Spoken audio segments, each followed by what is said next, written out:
welcome back YouTube to another Manager of the Month video with me, Lee from FPL Family. And today I am joined by our Manager of the Month for February, Mr. Geoff Willis. Geoff, how are you, mate? Long-term patron, long-term fan of FPL Family, I know. And we've met face-to-face before, haven't we? So introduce yourself and tell us about your FPL season so far. Hi, Lee. Yeah, good to see you again. It's been quite a while with all the pandemic and everything. Hasn't it? Yeah, I'm good. Thanks, mate. Background, I guess, on me in terms of fantasy football, I've been playing, showing my age here, probably since about the mid-90s. With the old newspapers, and you'd have to wait until like the Monday to actually find out what players, what rating they'd get to see what points they used to get. So you did the whole sending it off in the post, you've got to get the stamp and the envelope and all that, proper old school fantasy. Lee, it goes even further and sadder, right? Love it. So my family, in the end, so we had a family and friends league, and my brother's a web developer. So we're talking about like late 90s here. He designed his own website, which was basically a main page of a league table, and you could click into your team. But what it meant is that every week we'd have to buy the paper and manually enter everyone's scores into our database, and then email out everyone how their team's doing and that kind of thing. It progressed over the years, but yeah, literally for weeks, like years and years and years, you had to literally like manually input everyone, the whole player database of scores. So I love it. You see, kids nowadays, mate, they don't understand. It's all mini leagues and joining codes and click this link for an Insta join. It's different back in the day, wasn't it? Different. Oh, absolutely. So, but yeah, and then I've been playing the official game. I think maybe a couple of years after it started, played it for a couple of years, then had a couple of years break, because it's very different to what the old fantasy football team leagues would. It literally, you'd pick your team, then you would make transfer in the January transfer windows. So if you've got an injury, that'd be it. Like you just, so I found it quite tricky with being able to make transfers all the time. It's totally different for me. And then I had a few sort of work leagues and friends, people try, get back into it. So I think from about 2013, I've been playing the official game since then. And then started following you guys maybe in your second season, I think, that you've been doing. I think that's about right, yeah. Family, I think, which was about the same time I started my own FPL podcast as well. And then met you guys, met the How Cheaters guys, the Who Got the Assist. Brilliant couple of years there where it really exploded, I think, in terms of content creation. Back when going to a pub in London was allowed, we could do it. Those times will come again. They'll come again. I can't wait. Can't wait. So the podcast I did used to, I have stopped largely because of the pandemic. I may go back to it at some point, but at the moment, just enjoying watching you guys and listening to all the other podcasts. And then, in terms of my season, it's a terrible start. I think I was... Oh, really? Okay. It was unpredictable at the start, wasn't it? It's so hard to predict some of the results at the start of the season in particular. Looking at my game weeks, I was ranked, after game week 6, I was about 4 million. Wow. Okay.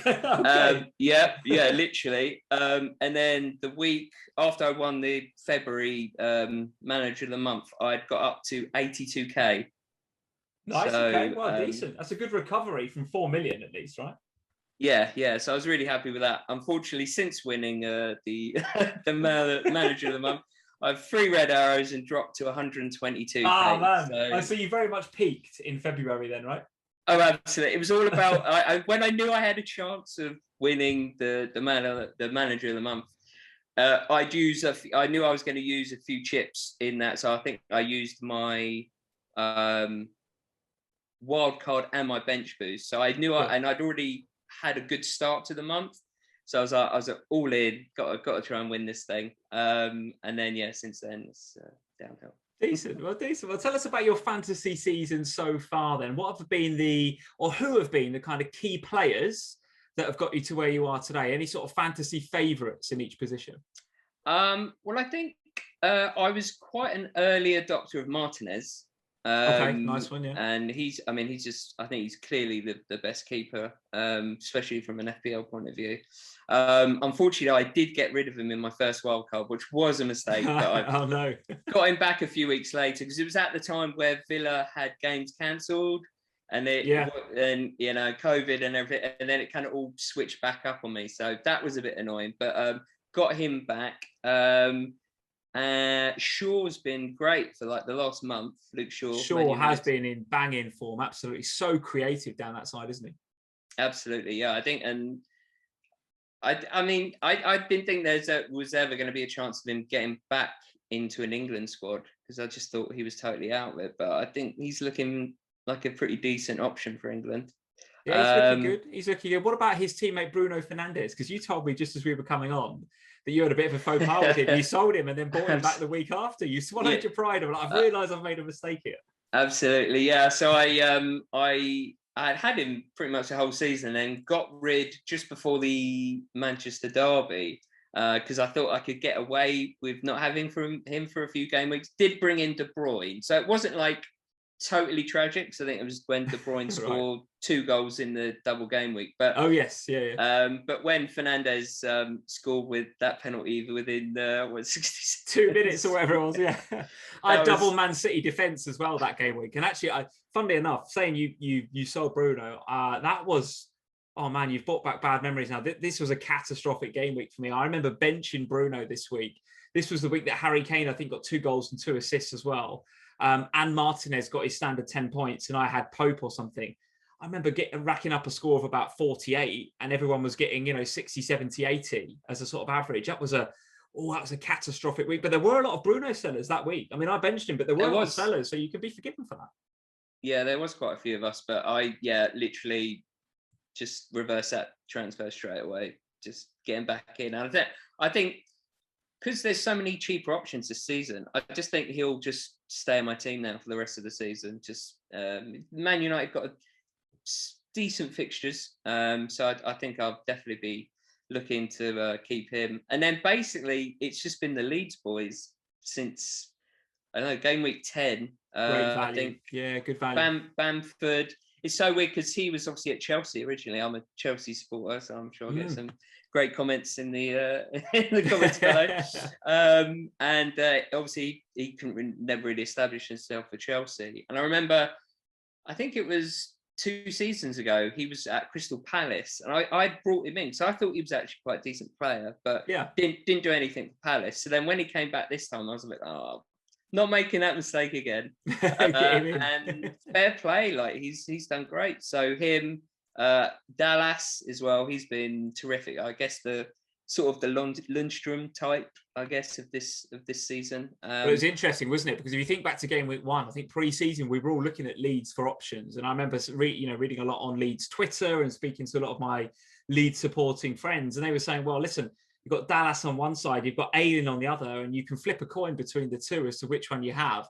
And obviously, as we've gone through the season, clearly Dallas is the one to have now because he's in that out of position midfield slot. But actually, Ayling's kind of underperformed a little bit on his statistics, hasn't he? If anything, I feel like eye test wise, he still every now and again gets forward, but I think he's, if anything, looks a little bit susceptible defensively of late. And, the Leeds defence, well documented this season, not one you'd want to invest in if you're not getting the forward and attacking returns that Dallas is. If you're banking on the clean sheet and you've got Ayling, it was quite clear quite quickly that you needed to make that sideways move, I think. Oh, absolutely. Yeah. I mean, I don't ever really have him in there for the clean sheets. It's those attacking returns. And I think when they double up a player, a defensive player, and they get that attacking return and then they get the clean sheet, I mean, you're looking at huge green arrows because they just, it's like 12, 13 pointers. So he's been excellent. And then the last few weeks, Rafinha, I mean, I've had him and he's got points, but how he hasn't been getting double-digit points in every single game. He's been creating so much. I love him. I love him. I think he's a great player. And you're right. I mean, there's been at least 2 or 3 occasions where I've watched him create chance after chance for the likes of Bamford and Dallas that we mentioned before, but Struijk and Cooper as well. Those guys that are strong aerially in the box. creating chance after chance and just not tucking them away. I do wonder whether, and give me your thoughts, do you think Rafinha might get a move to a, sorry Leeds fans, but maybe a bigger club in the summer? Do you think he's kind of his name is on the books of a few agents maybe? Absolutely. I mean, looks it, doesn't it? I think it feels like, again, sorry Leeds guys, but when Mahrez went from Leicester to City, and I think he's that good, and he's in that same vein. He's so creative. I actually think he's probably be a better player than Mahrez, because I think he could probably be more consistent. I think literally any of those, the big boys, City, United, Chelsea, I think they'll all be looking at him. Whether they go for it, I don't know. I wouldn't know how much he'd cost, but I think he's excellent. Yeah, so you mentioned before you're a Chelsea fan. So tell us a bit about Chelsea this season then, because obviously weird old Premier League season, weird old FPL season, no doubt about it. It's like nothing, we've both been playing FPL for so many seasons now. And even in the, what I would call the modern FPL era, as you were mentioning before, from sort of 2011, 12 onwards, when, it's all online and you be playing mini leagues and stuff.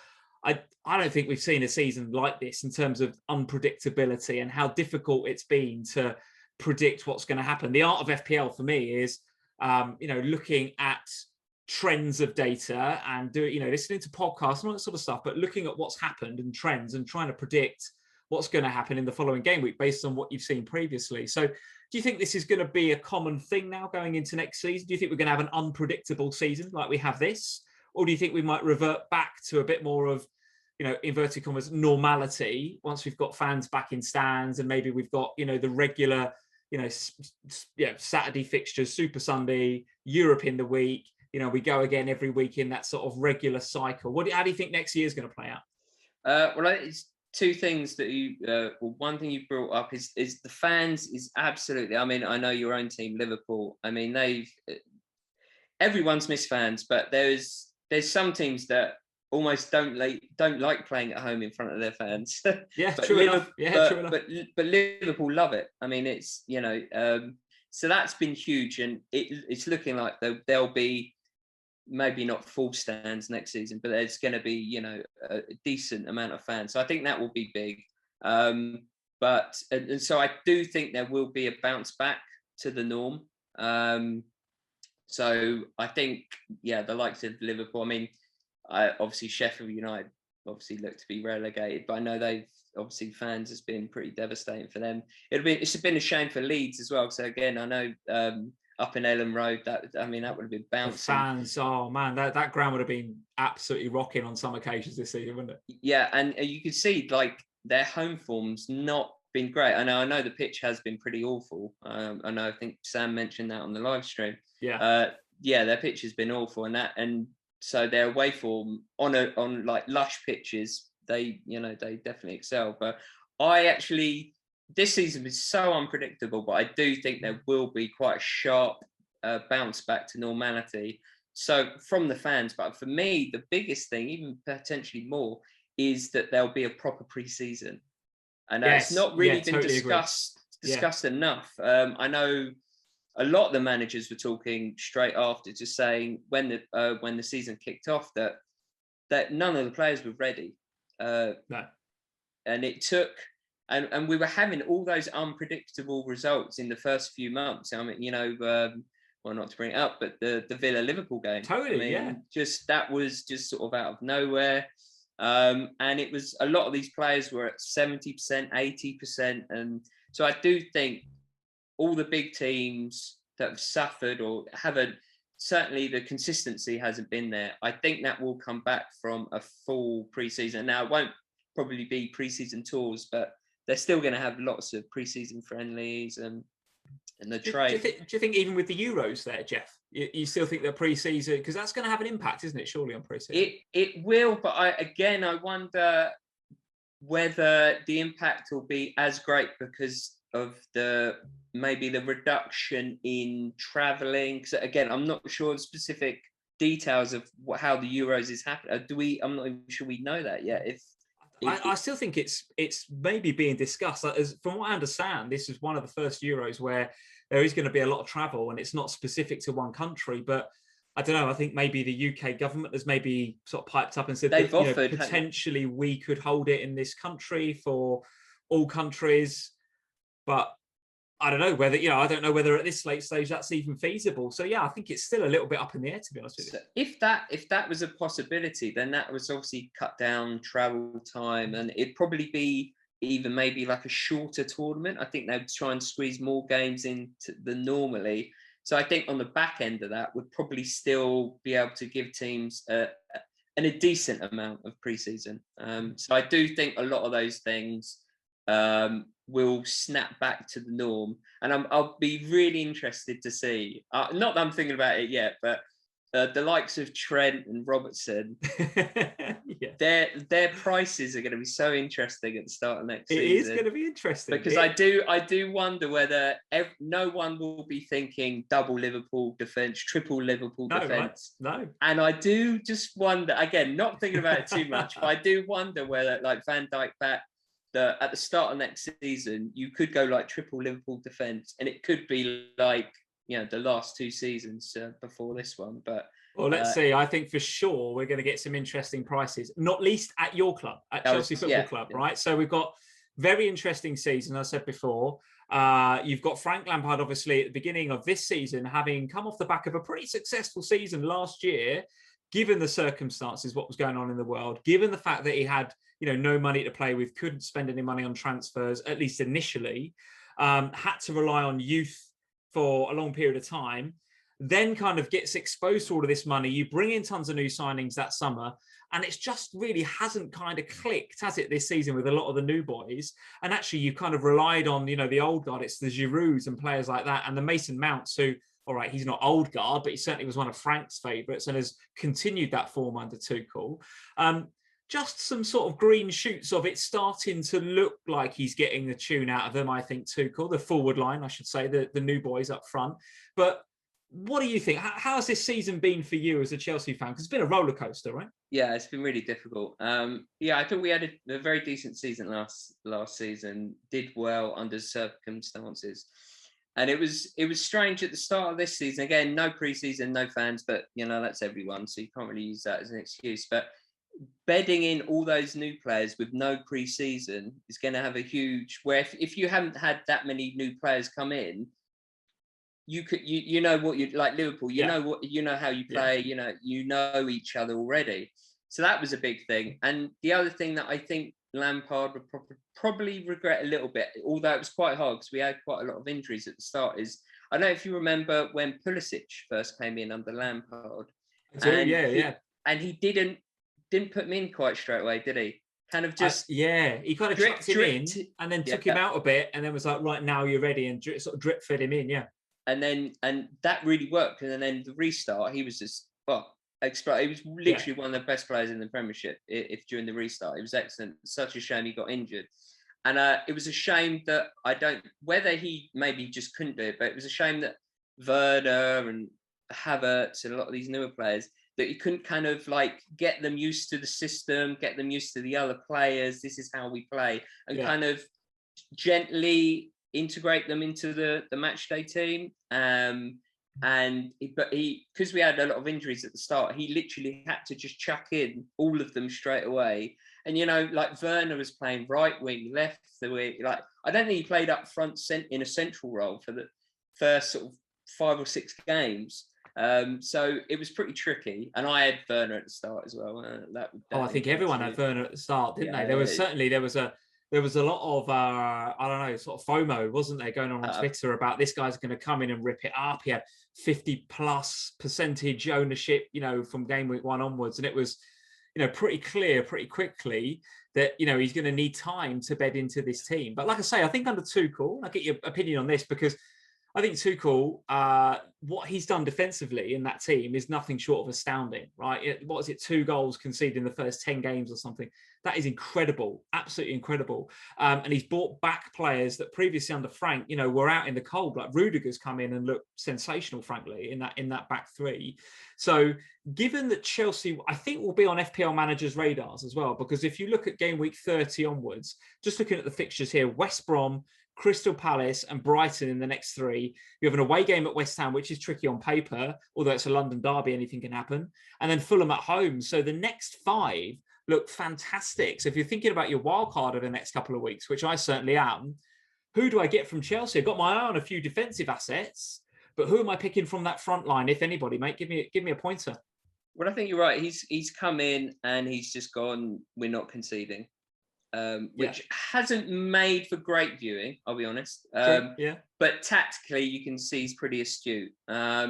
So the attacking side looks to be developing, but I don't think there's enough time for that to be free flowing or anything. So I personally wouldn't be looking at any attacking options. Because I don't see us scoring loads of goals in matches, and I think there's probably better and cheaper options elsewhere. But certainly defensive, definitely be looking at, as you say, the next 3 or 4 games look, clean sheet bankers potentially. In terms of who to pick, Rudiger, I think, is only missed 1 game since Tuchel came in. So he looks pretty a regular starter. As per Azpilicueta, he looks like he's just gone with him in the right of the third sort of 3 centre-backs. He's gone the right-hand side of that. So he looks like he's going to play most games. And even if Reece James plays, he comes in at wing-back. But I know obviously he's been changing it from a back 4 to a back 3. If I was pressed and you wanted just to make sure you had a starter, I think I'd go with a goalkeeper. I was going to mention Mendy. Yeah, I mean, listen, he's looked pretty assured. I know Kepa's come in for a couple of starts. I think that's in the FA Cup. Yeah, not in the Premier League, right? I think he did. He played 1 game in the Premier League. It was a very strange one, but since then it's been the other goalkeeper. And I think clean sheets definitely. It's strange. I don't know whether he gets too many save points, but to be honest, if you're just looking goalkeeper, play every game, tick over the 6s, wasn't he? Yeah, tick over the 6s. Absolutely. And I know obviously currently I have Martinez, but Villa do have a tricky spell coming up. Yeah, for sure. So if I don't have a wild card left, but I think as you mentioned, you do. I think it'd be a really good option to bring in the Chelsea keeper, or maybe Rudiger, because I just think Azpilicueta is probably a bit too pricey. I think Rudiger's 4.6, I think. So yeah, he's well priced, isn't he? Yeah, him or the keeper, I think, are probably your go-to options, I'd say, from a Chelsea point of view.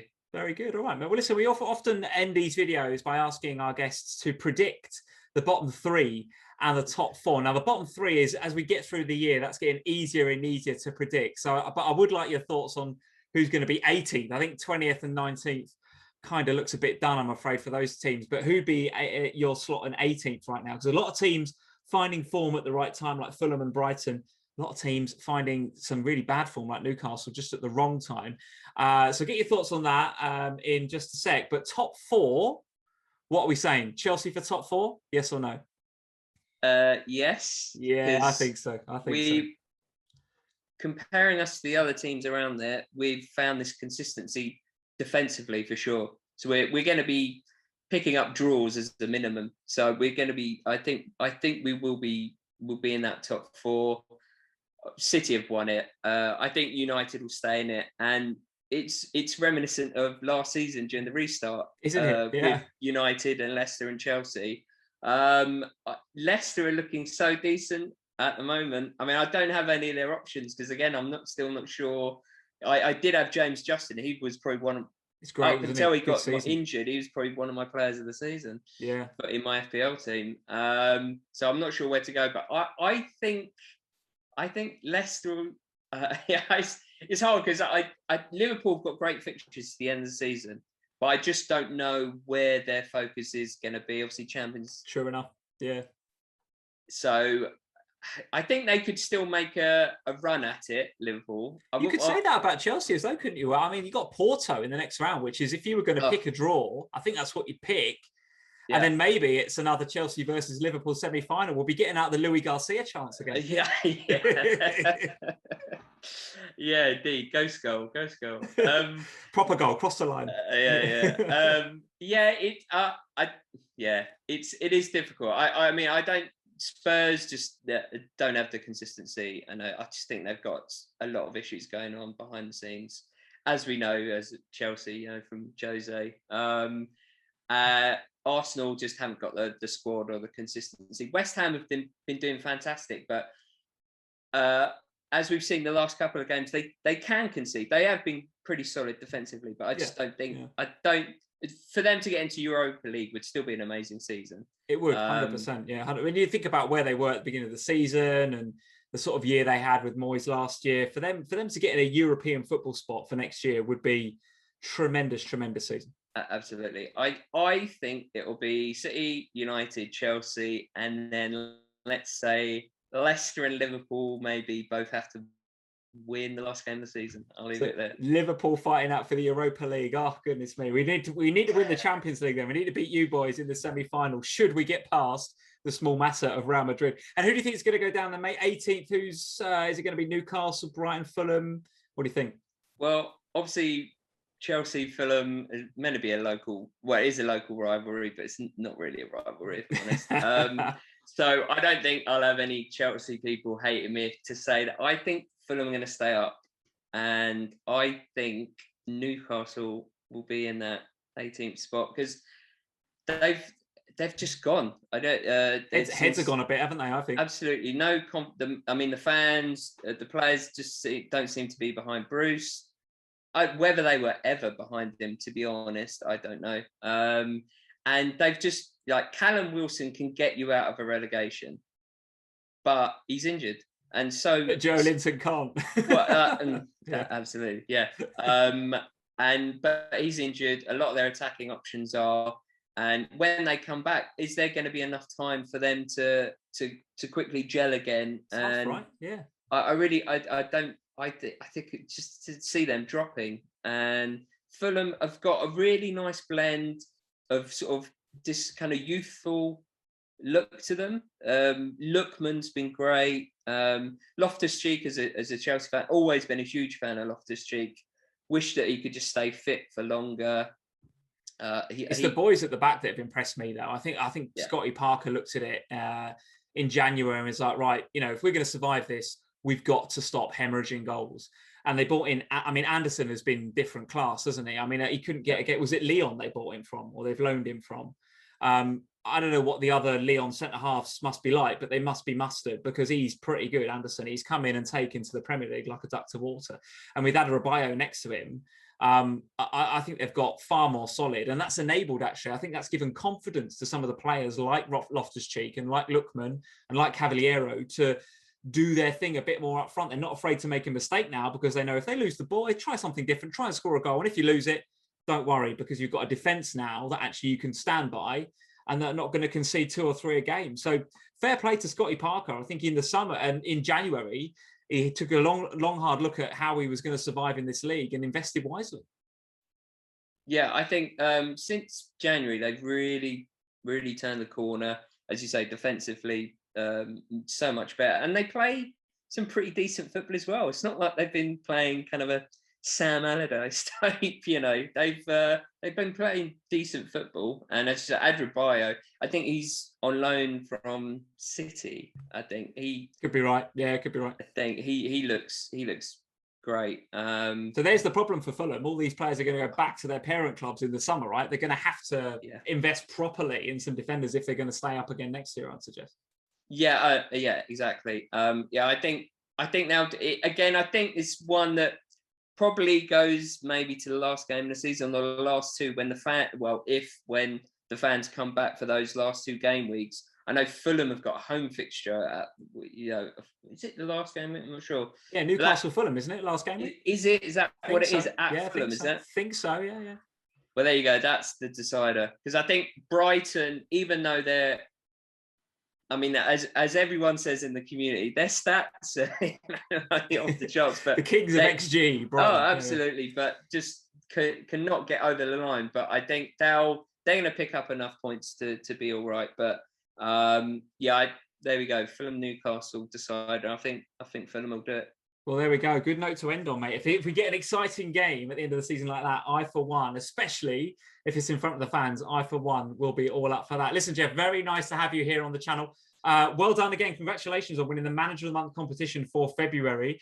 We'll go again. Obviously, if you're interested in joining us over on patreon.com/FPL Family and interested in taking part in our monthly Manager of the Month competitions, come over, check it out, see if you can beat Geoff in the April competition, which is opening up next game week. So when game week 30 kicks off, or even just before that, in the first couple of days of April, great time to come and join us over on patreon.com/FPL Family and get involved in the Manager of the Month competition. Geoff, very nice having you, mate. Thank you for your time. Thanks for joining us on the channel, and good luck for the rest of the season. Cheers, Lee. And you. Green arrows. Cheers, Geoff.